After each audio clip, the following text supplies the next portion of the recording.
Hello दोस्तों, आज की कहानी का नाम है ईमानदारी ही सबसे बड़ा धन। मुरारीलाल अपने गांव के सबसे बड़े चोरों में से एक था। मुरारी रोजाना जेब में चाकू डालकर रात को लोगों के घर में चोरी करने जाता। पेशे से चोर था, लेकिन हर इंसान चाहता है कि उसका बेटा अच्छे स्कूल में पढ़ाई करे, तो यही सोचकर बेटे का एडमिशन एक अच्छे पब्लिक स्कूल में करा दिया था। मुरारी का बेटा पढ़ाई में बहुत होशियार था, लेकिन पैसों के अभाव में 12वीं कक्षा के बाद नहीं पढ़ पाया। अब कई जगह नौकरी के लिए भी अप्लाई किया, लेकिन नौकरी मिल नहीं रही थी।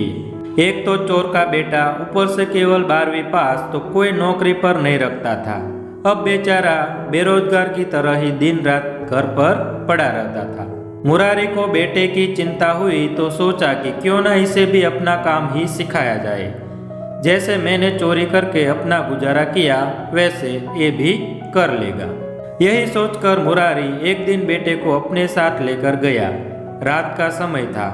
दोनों चुपके चुपके एक इमारत में पहुंचे। इमारत में कई कमरे थे, सभी कमरों में रोशनी थी।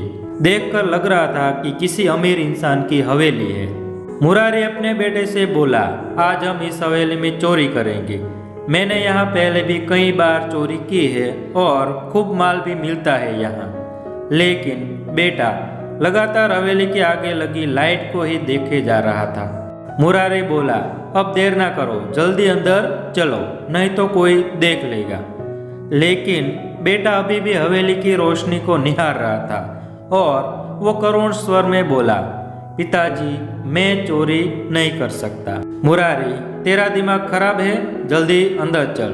बेटा, पिताजी, जिसके यहाँ से हमने कई बार चोरी की है, लेकिन आज भी उसकी हवेली में रोशनी है और हमारे घर में आज भी अंधकार है।